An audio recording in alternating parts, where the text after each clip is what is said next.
Pendekar Buta Jilid 06. Gerakan Lonki yang dalam sekali gebrakan saja sudah hampir bisa merobohkan lawan, membuat lawannya ragu-ragu untuk menyerang lagi. Dia lalu bersuit keras dan terdengar suitan-suitan dari beberapa penjuru. Lonki terkejut, maklum bahwa mereka berdua telah terkepung. Akan tetapi Kun Hang lebih cepat lagi. Sekali bergerak pemuda buta itu sudah melompat ke arah si pendek. Dalam keadaan remang-remang itu si pemegang ruyung tak tahu bahwa yang melompati dirinya adalah seorang buta. Dia amat kaget dan menghantamkan ruyungnya, akan tetapi tiba-tiba saja dia jatuh lemas dan ruyungnya terlempar entah kemana. Tanpa dia ketahui bagaimana caranya, dia sudah roboh terkotok dan lemas tidak mampu bergerak maupun bersuara lagi. "Kimoi, lekas, cari tempat sembunyi," kata Kun Hang yang tak menghendaki terjadinya pertempuran di tempat itu. Dia benar-benar merasa tidak enak sekali sudah mengganggu tempat orang dan menimbulkan keonaran. Lonki adalah seorang dara remaja yang tidak pernah mengenal artinya takut setiap kali menghadapi lawan dalam pertempuran, maka sekarang pun meski dia tahu telah dikurung musuh, dia tidak merasa gentar sedikit pun. Akan tetapi karena dia sudah mulai mengenal watak temannya yang buta dan aneh, kini dia maklum pula bahwa Kun Hang tidak suka menghadapi pertempuran dengan orang-orang yang sebetulnya memang tidak memiliki urusan apa-apa dengan mereka berdua.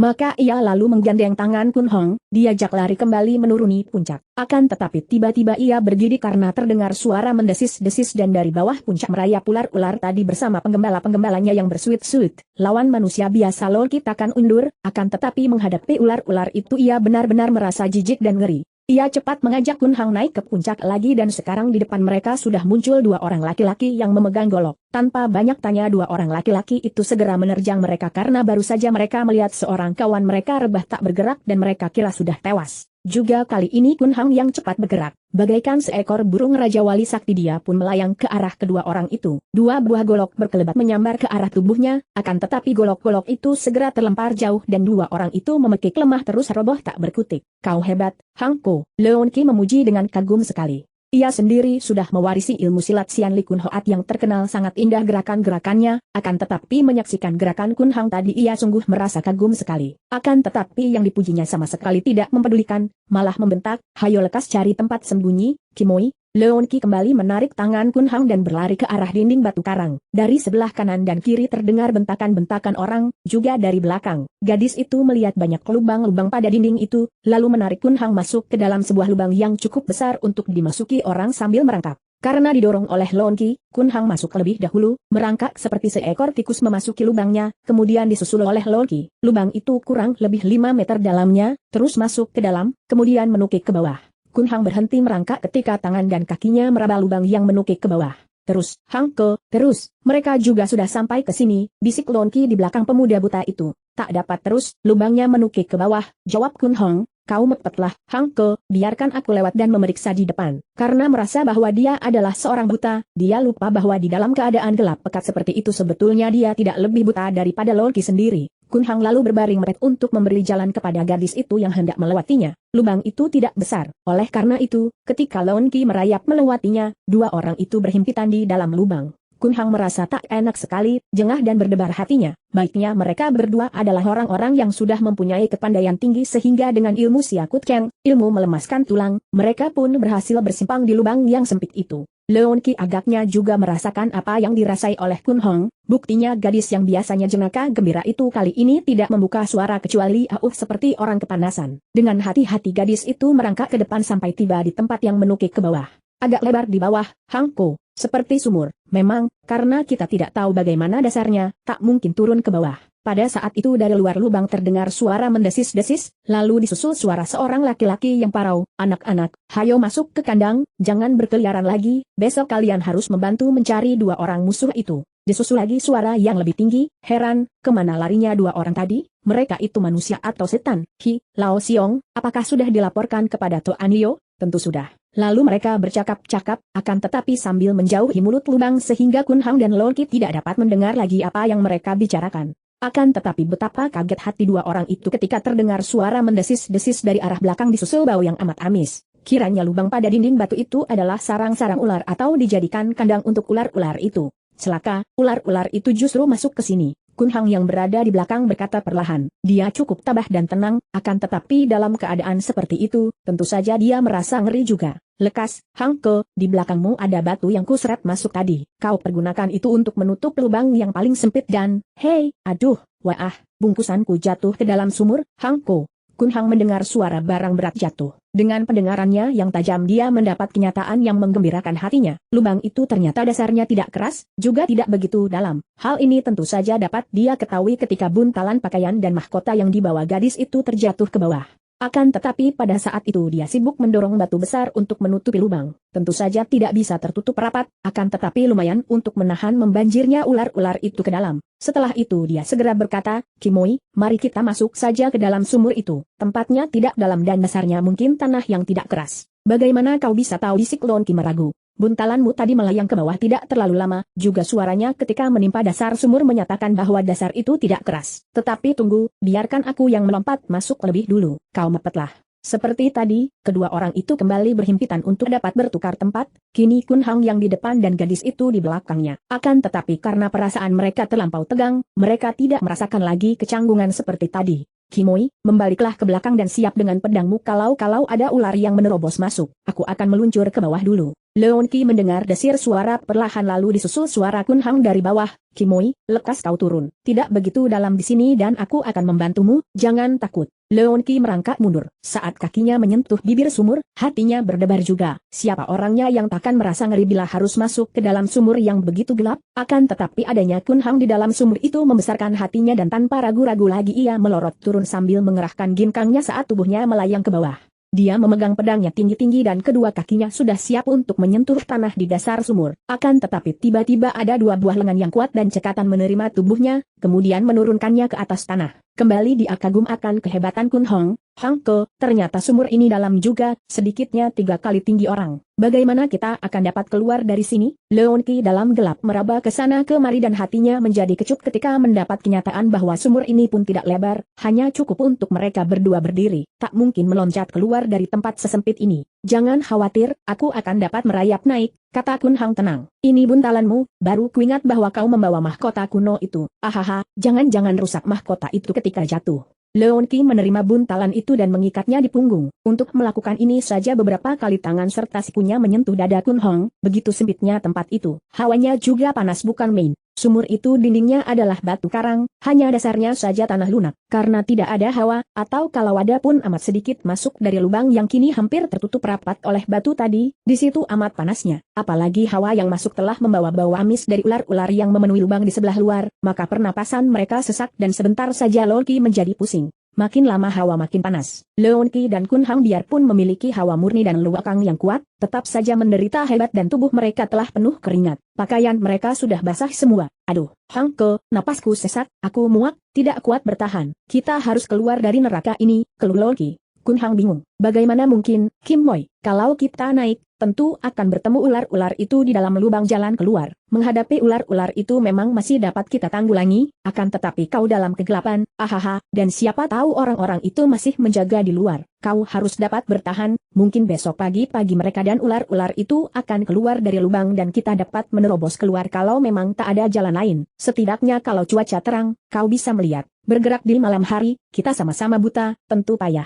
Tapi, aduh, panas dan sesak, Hangko." Gadis itu betul-betul payah dan sekarang dia menyandarkan kepalanya yang terasa pusing berputar-putar itu kepada tubuh Kun Hang. Dahi gadis itu ternyata sudah basah semua oleh keringat dan tubuhnya panas luar biasa. Diam-diam Kun Hang terkejut. Kiranya luakang gadis ini belum begitu tinggi tingkatnya dan terang tidak akan dapat menahan. Dia lalu berusaha untuk berkelakar. "Wah, kita basah oleh keringat, Kimoi. Celakanya, keringatku tentu berbau tak enak dan kuingat kau paling tidak kuat apabila mencium bau keringat, seperti ketika kau dikeroyok tempo hari. Jangan-jangan keringatku yang membuat kau muak dan pusing." Kun Hang sengaja berkelakar untuk membangkitkan kegembiraan dan kejenakaan gadis ini sehingga berkurang penderitaan itu. Akan tetapi dia gagal karena dengan lemah Leon Ki menjawab, "Tidak, keringatmu tidak bau, Hangko, tapi ular-ular itu, ngeri aku," dan gadis itu tiba-tiba saja menangis. "Lo, kenapa menangis, adik Leon Ki? Jangan bilang bahwa kau takut." "Tidak, aku tidak takut, tapi kalau ular-ular itu masuk ke sini, kita akan dimakan habis, dan semua ini kesalahanku yang membawamu ke sini." Kun Hang mendekap kepala di dadanya sambil mengelus-elus rambut yang halus basah itu dengan sikap menghibur, malah dia memaksa diri tertawa. "Ahaha, kau aneh-aneh saja. Ular-ular itu tidak akan berani menjatuhkan diri ke dalam lubang, juga tidak akan dapat merayap turun. Andai kata ada yang berani, sekali kau pukul juga akan remuk kepalanya. Takut apa? Tentang datang ke sini. Aku sendiri pun ingin melihat badut-badut itu dihukum." Meskipun lemah dan kepalanya pusing, bangkit juga kegembiraan Loki mendengar ini dan ia berbisik, kau ingin melihat? Aha, sampai lupa aku bahwa aku sudah buta, bukan melihat dengan mataku, tetapi aku kan dapat meminjam matamu. Kau yang melihat dan kau ceritakan kepadaku, bukankah sama saja? Loki dapat juga tertawa. Hangko, kau, baik sekali. Tiba-tiba terdengar suara mendesis-desis di atas. Loki merenggutkan kepalanya dan tubuhnya menegang. Celaka, mereka turun, ular-ular itu, katanya dengan suara mengandung kengerian. Bau amis semakin menghebat, hawa panas pun tak dapat tertahankan lagi oleh Loki. Ia melepaskan buntalan pakaian dan mahkota yang membuat tubuhnya lebih panas lagi. Buntalan itu ia lemparkan begitu saja di atas tanah dan ia bersiap-siap untuk menghadapi perjuangan mati hidup melawan ular-ular itu. Buntalan itu jatuh dan menggelinding di atas tanah, ikatannya terbuka dan tiba-tiba saja keadaan yang sangat gelap pekat itu berubah. Ada cahaya yang membuat kegelapan itu berubah remang-remang. Hangko, aku dapat melihat. Haha, sekarang tidak segelap tadi. Hei, Hangko, kiranya mahkota itu yang mengeluarkan cahaya. Suara Loki bersemangat kembali, ia segera membungkuk, mengambil mahkota itu dan berseru, betul, Hangko, ada 3 butir batu permata di bagian depan mahkota ini yang mengeluarkan cahaya. Nah, begini baru enak hatiku, bisa melihat kalau ada ular menyerangku. Suara gadis itu mulai gembira. Kun Hang dengan pendengarannya dapat menangkap hal yang lebih menggembirakan hatinya lagi. Dia tahu sekarang bahwa kelemahan dan kepusingan gadis itu tadi sebagian besar adalah pengaruh dari rasa ngeri di dalam kegelapan sehingga mengakibatkan gadis itu pusing. Selain ini, dengan girang dia mendengar betapa suara mendesis-desis di atas tadi tiba-tiba saja lenyap dan bau amis tidak begitu hebat lagi, tanda bahwa ular-ular itu takut kepada batu-batu permata yang mengeluarkan cahaya. Dia dahulu pernah mendengar dongeng kakek Song Bun Kwi di puncak Taisan bahwa di dunia ini memang banyak terdapat benda-benda mujizat dan aneh, di antaranya batu-batu mutiara yang disebut Ya Beng Chu. Mutiara Ya Beng Chu ini mengeluarkan cahaya di tempat gelap dan selain itu, juga ditakuti oleh sebagian besar binatang-binatang buas. Wah, agaknya Tian Yang Maha Kuasa sengaja menolong kita, Kimoi, kalau aku tidak salah, batu permata di mahkota itu adalah mutiara-mutiara Ya Beng Chu dan aku pernah mendengar bahwa binatang-binatang takut pada sinarnya. Sekarang kau bersiaplah, kita harus keluar dari tempat ini. Keluar? Loki kaget. Bukankah amat berbahaya katamu tadi, Hangko? Menghadapi ular-ular itu dalam terowongan sempit, belum lagi para penjaga pulau ini. Kun Hang menggelengkan kepalanya. Sekarang tidak perlu lagi, adikku. Tadi yang paling mengkhawatirkan hatiku adalah kalau melawan ular-ular itu, ular-ular berbisa yang sangat jahat, apalagi kita harus menghadapi mereka dalam terowongan yang sempit. Akan tetapi sekarang, dengan Ya Beng Chu ada pada kita, ular-ular itu pasti takkan berani mengganggu kita. Kita keluar dan tentang para penjaga, yah, terpaksa kita menghadapi mereka. Kita jelaskan maksud kedatangan kita yang tidak mengandung niat buruk, kalau mereka tidak mau menerimanya, kita robohkan mereka dan melarikan diri. Loki mengangguk-angguk, namun ketika melihat ke sekelilingnya adalah dinding batu yang licin, dia mengerutkan kening. Hangko, bagaimana kita bisa naik? Meloncat begitu saja? Mungkin aku sanggup meloncat ke atas dan menangkap pinggiran sumur ini, akan tetapi, bagaimana kalau ada ular-ular di sana? Pula resikonya terlalu besar kalau sampai tidak berhasil menangkap pinggiran sumur, apalagi kalau pada waktu meloncat kepalaku tertumbuk batu karang yang menonjol. Tak usah meloncat, kau bawa buntalanmu, pakai mahkota itu di kepalamu. Gadis itu terdiam, agaknya heran. Namun diambilnya buntalan pakaian dan diikatkan ke pundak. Tiba-tiba ia tertawa, tawa jenaka seperti yang sudah-sudah sehingga Kun Hang ikut tersenyum gembira. Agaknya di dunia ini amat sukar mencari orang yang takkan turut tersenyum mendengar suara yang mengandung kesegaran watak itu. Hai Hangko, mahkota ini benar-benar pas dengan kepalaku. Menurut dongeng, permaisuri kerajaan Teng yang memakai mahkota ini adalah seorang putri cantik jelita yang terkenal dengan julukan Putri Harum karena tubuhnya memiliki keharuman 1000 bunga. Kiranya kepalanya hanya seukuran dengan kepalaku, hai. Mendengar kegembiraan gadis itu yang berarti bahwa semangatnya sudah kembali, Kun Hang menjadi girang sekali. Perjalanan keluar dari tempat itu, bahkan keluar dari Pulau Cingcoatu, bukanlah hal yang mudah dan mungkin akan menghadapi bahaya-bahaya dan rintangan. Karena itu timbulnya semangat gadis ini kembali merupakan hal yang amat penting. Mengingat ini, dia segera terjun ke dalam kegembiraan itu dan berkata, apa anehnya persamaan kepala itu, Kim Moi. Memang cocok dongeng itu, kalau kepala permaisuri kerajaan Teng itu seperti kepalamu, maka sudah semestinya dia cantik jelita dan mempunyai ukuran kepala yang tepat. Hangko kau mana bisa melihat kepalaku? Melihat sih tidak, akan tetapi tadi, meraba saja sudah cukup jelas bagiku. Loki teringat betapa dalam gelap tadi ia menangis dan bersandar di dada Kun Hang, malah kepalanya telah dielus-elus oleh pemuda buta itu. Hal ini mendebarkan jantungnya sungguh pun ia tidak mengerti mengapa dadanya berhal seperti itu, berdebar-debar. Tapi, Hangko, mana kau tahu aku, cantik jelita? Kun Hang tertawa, geli juga dia mendengar ucapan kekanak-kanakan ini. Apa susahnya, mendengar suaramu saja sudah cukup bagiku. Hening sejenak, lalu gadis itu berkata perlahan, orang bilang aku cantik, tapi belum tentu secantik putri pemakai mahkota ini. Lagi pula, dia terkenal sebagai putri harum, mana aku bisa sama?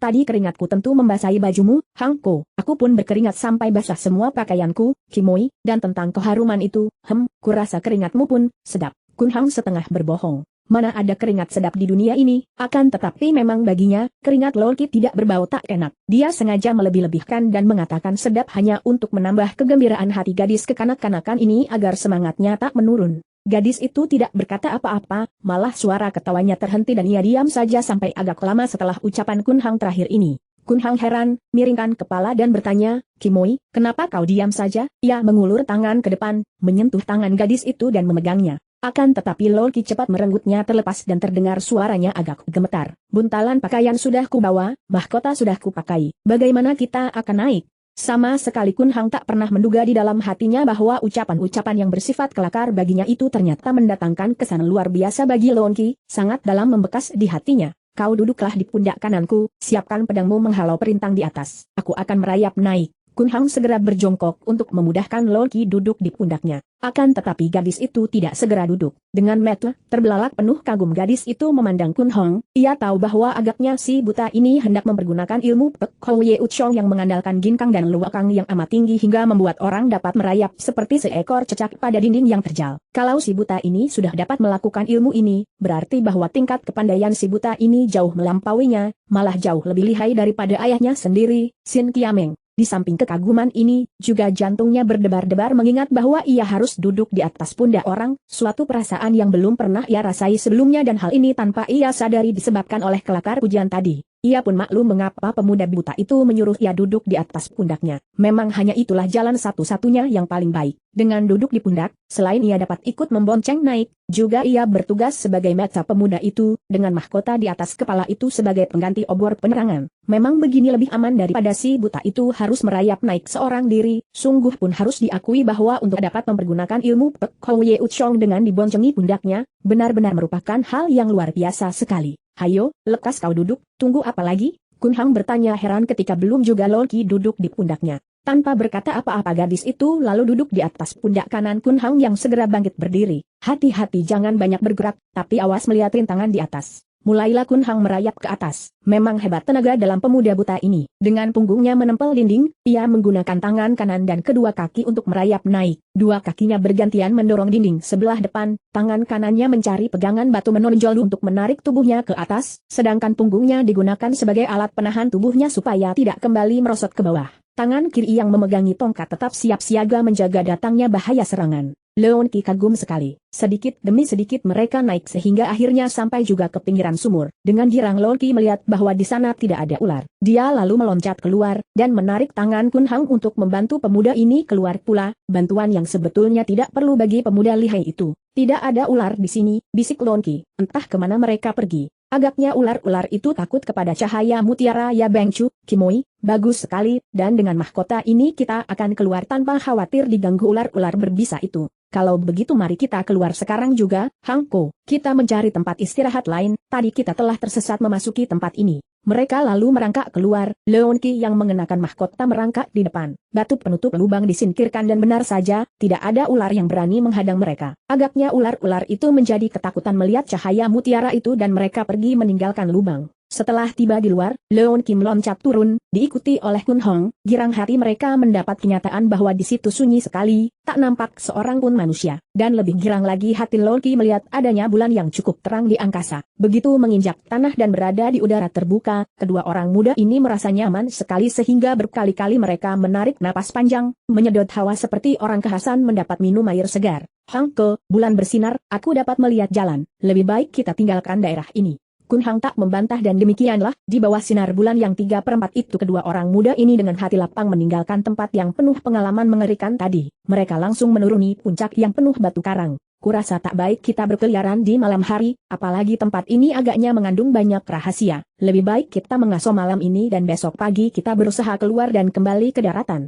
Mana ada tempat bermalam yang baik di tempat ular ini, Hang Ko. paling baik di atas pohon besar, bahaya satu-satunya hanyalah ular. Akan tetapi dengan adanya mahkota pusaka itu, kita tak usah khawatir. Demikianlah, dua orang muda itu meloncat ke atas pohon besar, memilih cabang besar yang enak diduduki dan beristirahat melewatkan malam. Kun Hang duduk bersila di atas cabang pohon, tak bergerak seperti patung. Tahu bahwa orang muda yang sakti itu sekarang duduk bersemedi, Leon Qi tidak mau mengganggunya, hanya memandang bayangan orang buta itu dengan penuh kekaguman. Berkali-kali ia mendengar bisikan hatinya sendiri, sayang matanya buta, sayang dia buta, sayang. Ia merasa jengkel akan bisikan perasaan ini karena ia benar-benar tak mengerti mengapa ia merasa sayang akan kebutaan Kun Hong. Orang seperti dia tidak seharusnya dikasihani, dia menghibur diri, walaupun buta, dia melebihi 10 orang pendekar yang dapat melihat. Akhirnya ia tertidur juga di atas cabang pohon. Seorang ahli silat tinggi seperti Leon Qi memang tidak perlu khawatir akan terjatuh di waktu tidur, karena ia sudah terlatih akan kebiasaan ini dan sudah banyak ia merantau dan sering kali tidur di dalam hutan seorang diri.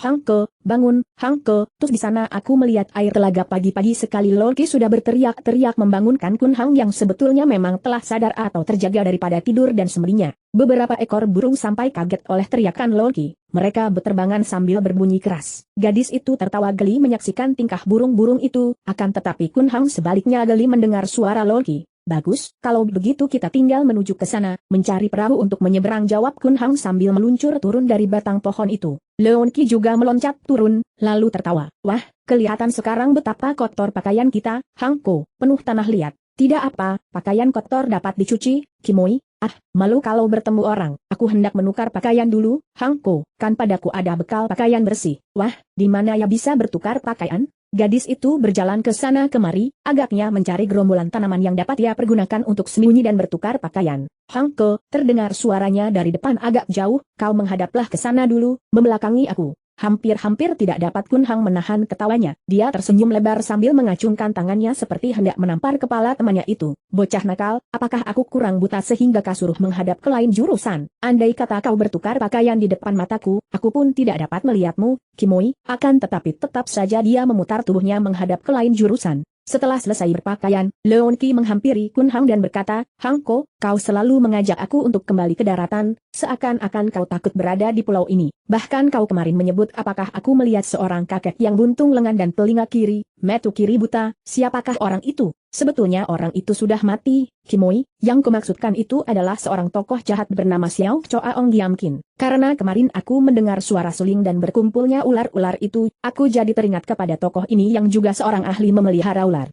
Kau aneh, Hang Ko, kalau dia sudah mati, kenapa kau takut? Aku hanya terheran-heran mendengar ada ular-ular yang digembalakan orang, Kimoi, dan aku dapat menduga bahwa pemilik-pemilik pulau ini pasti adalah orang-orang pandai seperti Giamkin itu. Kalau kita berdua membikin onar di sini, alangkah tidak baiknya. Inilah sebabnya maka aku mengusulkan agar kita kembali saja dan jangan menimbulkan keonaran di tempat orang. Baiklah, malam tadi pun aku sudah merasa menyesal datang ke Pulau Iblis ini. Mari kita pergi ke pantai telaga yang kulihat dari atas pohon tadi, Hang Ko. Leon Qi menggandeng tangan Kun Hang dan mengajak pemuda itu berlari cepat ke arah pantai telaga yang dia lihat tadi, yaitu ke sebelah timur, dari arah mana cahaya matahari memerah membakar angkasa raya. Mahkota yang semalam telah menyelamatkan mereka itu kini telah aman berada dalam buntalan pakaian yang tergantung di punggung Leon Qi lagi. Biarpun yang seorang adalah orang buta, namun mereka lari cepat sekali. Memang inilah cara satu-satunya untuk mengajak Kun Hang berlari cepat, yaitu dengan menggandeng tangannya. Tanpa dituntun, biarpun pemuda itu memiliki kesaktian, tak mungkin dia akan dapat berlari cepat, tentu akan menabrak-nabrak.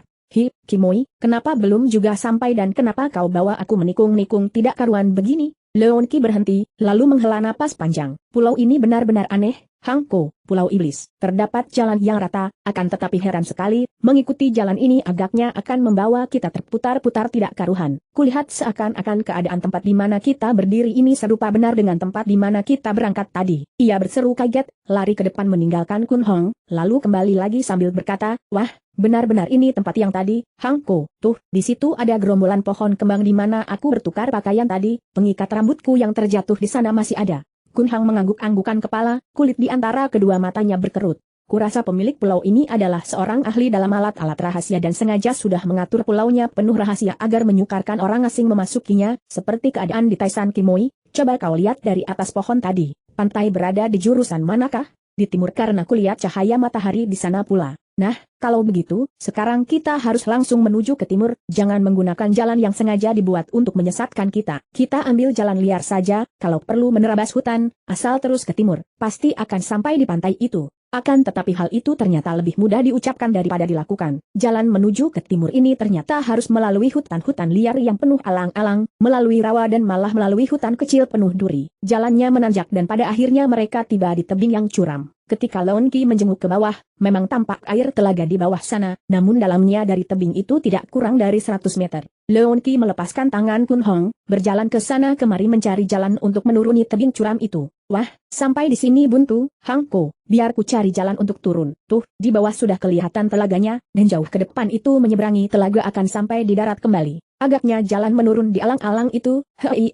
Aduh, Hang Ko, tolong. Kun Hang terkejut sekali, cepat dia bergerak maju dengan didahului tongkatnya, ke arah suara Lon Qi. Dia mendengar banyak sekali batu-batu menggelinding dan lenyaplah suara Lon Qi. Kagetnya bukan kepalang ketika dia tiba di tempat dari mana suara gadis itu terdengar, tongkatnya meraba tempat kosong. Kiranya dia berdiri di tepi tebing yang entah berapa dalamnya dan tongkatnya yang meraba gugusan batu yang pecah. Agaknya Lon Qi yang tadi berdiri di situ sudah terperosok dan jatuh ke bawah bersama pecahan tanah beserta batu-batu.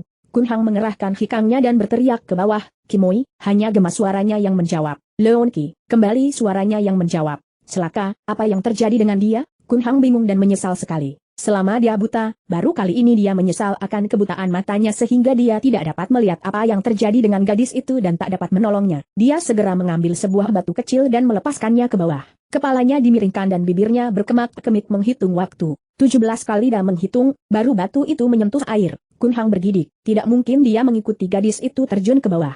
Hal ini berarti kematian baginya. Akan tetapi dia masih mempunyai harapan yang menghibur hatinya. Bukankah Lon Qi pernah bilang bahwa gadis itu pandai berenang? Kalau dasar di bawah tebing itu adalah air, belum tentu gadis itu tewas. Akan tetapi, kalau selamat, kenapa dia tidak menjawab panggilannya? Kembali pemuda buta ini menjenguk ke depan dan memanggil. Suaranya nyaring sekali dan bergema, mengejutkan burung-burung yang sedang berterbangan di sekeliling tempat itu. Beberapa kali dia memanggil namun tak pernah terjawab kecuali oleh gema suaranya sendiri. Kun Hang menjadi sedih sekali, pelupuk matanya gemetar, kulit di antara kedua matanya berkerut dalam, wajahnya agak pucat. Lalu dia meraba-raba dengan tongkatnya mencari jalan turun. Dia hendak menuruni tebing itu dan mencari Lon Qi di bawah sana. Akhirnya dapat juga dia turun melalui celah-celah batu karang. Sukar sekali perjalanan menurun ini, merayap seperti seekor monyet, hanya berpegang pada batu-batu karang yang menonjol. Kadang-kadang Kun Hang yang meraba sana meraba sini kehabisan batu pegangan, maka terpaksa ia menggunakan tongkatnya yang ditancapkan kepada dinding karang. Demikianlah, sambil meraba-raba dia merayap turun terus, tidak tahu ke mana akhirnya dia akan sampai. Dia tahu bahwa jalan yang ditempuhnya ini membelok ke sana kemari karena memang sering kali dia bertemu dengan jalan buntu yang mengharuskan dia mencari jalan memutar.